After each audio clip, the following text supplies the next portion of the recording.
Assalamualaikum warahmatullahi wabarakatuh. Selamat datang di channel Mencari Berkah. Saya ucapkan terima kasih sudah mampir dan menyimak videonya. Semoga berkah dan bermanfaat. Video ini hanya berisi kajian dan informasi bermanfaat, tidak ada unsur mengajak atau bujukan maupun yang lainnya. Gambar hanya berisi ilustrasi semata. Semoga bisa menambah wawasan saudara semuanya. Pemirsa Mencari Berkah yang saya hormati.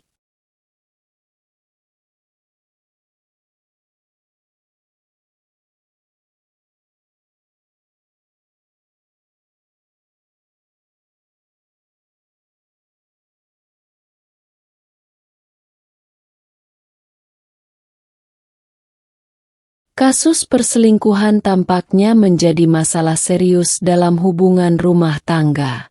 Komitmen yang dibangun sejak awal bisa runtuh seketika dengan ada perselingkuhan. Dampak negatif dari perselingkuhan bisa menjadi hal yang serius bagi keberlangsungan rumah tangga.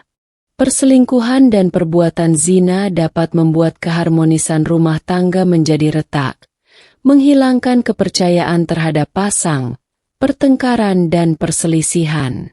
Bahkan seringkali perselingkuhan berdampak hak-hak sang istri tidak terpenuhi.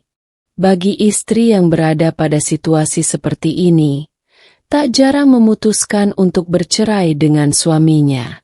Lantas apakah dia memiliki hak untuk menggugat cerai suami dengan dalih selingkuh? Perselingkuhan dan perbuatan zina termasuk salah satu dosa besar dalam Islam. Dampak negatifnya pun sangat besar baik bagi pelaku maupun orang sekitar, termasuk dalam hubungan rumah tangga. Dalam Al-Quran Allah Subhanahu wa Ta'ala secara tegas melarang mendekati perbuatan zina. Artinya, janganlah kamu mendekati zina. Sesungguhnya, zina itu adalah perbuatan keji dan jalan terburuk. Quran Surat Al-Isra 32. Orang yang sudah menikah namun masih melakukan zina, hukumannya lebih berat daripada orang yang masih lajang. Dalam hukum Islam, perbuatan zina yang dilakukan oleh orang yang sudah menikah disebut zina muhsan. Hukumannya adalah dirajam dengan dilempari batu seukuran telapak tangan sampai mati. Ibnu Qasim Al-Ghazi, Fathul Qarib, Surabaya, Haramain, TT, halaman 56. Meski penegakan hukum bagi pelaku zina muhsan tidak diterapkan dalam konteks Indonesia, akan tetapi perbuatan perselingkuhan yang sampai mengarah kepada zina sangat dikecam dan dibenci oleh setiap kalangan. Adapun mengenai gugatan cerai, dalam hukum Islam hak cerai atau talak secara eksklusif memang sepenuhnya berada di tangan suami. Namun demikian, istri memiliki hak mengajukan gugatan cerai sebagai bentuk perlindungan kepadanya. Gugatan cerai yang diajukan istri kepada suami dalam Islam dinamakan hulu. Hulu didefinisikan sebagai perceraian dengan memberikan kompensasi atau tebusan, iwad, kepada suami. Dengan artian, sang istri menebus dirinya kepada suami dengan membayar sejumlah harta yang disepakati. Perempuan pertama yang mengajukan gugat cerai, hulu, dalam sejarah Islam adalah Ummu Habibah binti Sahl istri Sabit bin Qais.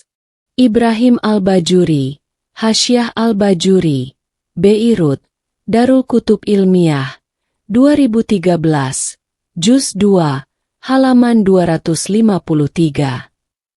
Pada dasarnya memang merupakan perbuatan yang dibenci oleh Allah Subhanahu wa Ta'ala, karena memutus ikatan pernikahan sebagaimana halnya talak. Namun demikian, para ulama menyatakan bahwa istri boleh mengajukan cerai, hulu, dengan dalih tidak senang terhadap akhlak dan agama sang suami yang buruk, atau karena tidak diperlakukan dengan baik. Keterangan ini sebagaimana disampaikan Imam An-Nawawi dalam kitab Raudhatut Talibin sebagai berikut. Artinya, dan hulu, sah dilakukan dalam kondisi perselisihan dan damai. Ibnu Munzir menghususkan keabsahan hulu hanya dalam kondisi perselisihan. Kemudian hukum makruh menjadi tidak ada jika dilakukan pada kondisi perselisihan atau sang istri tidak senang bergaul dengan suami karena buruknya akhlak dan agamanya. Syarafuddin An-Nawawi, Raudhatut Talibin, Beirut, Darul Kutub Islami, 1991, Juz 8, halaman 136. Hal senada juga disampaikan Syekh Zakaria Al-Ansyari dalam kitab Asnal Matalib.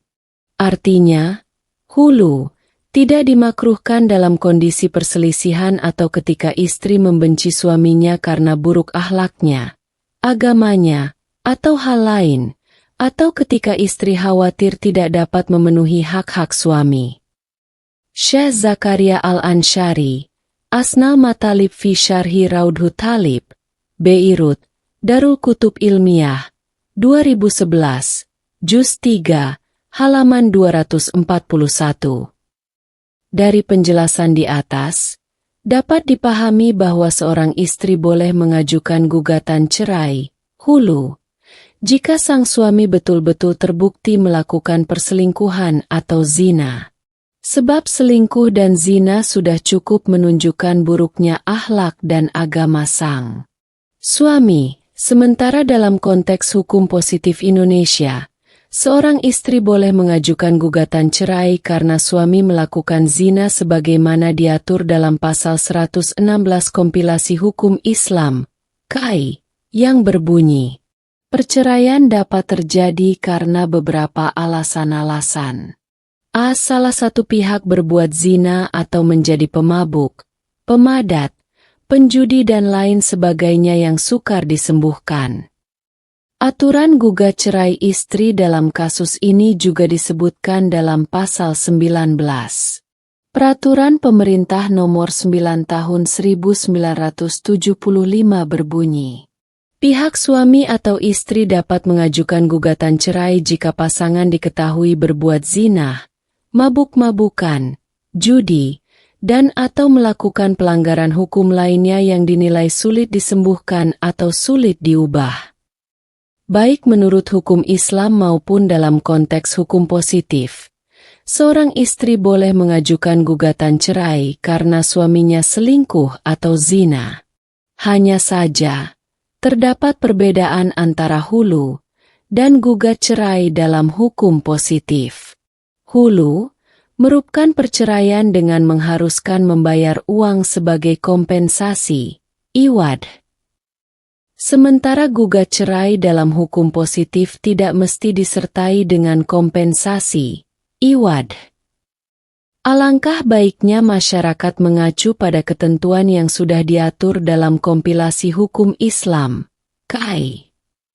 Aturan terkait gugat cerai sudah diatur dalam KAI dengan penuh pertimbangan dan menyesuaikan pada kondisi dan kebutuhan masyarakat Indonesia.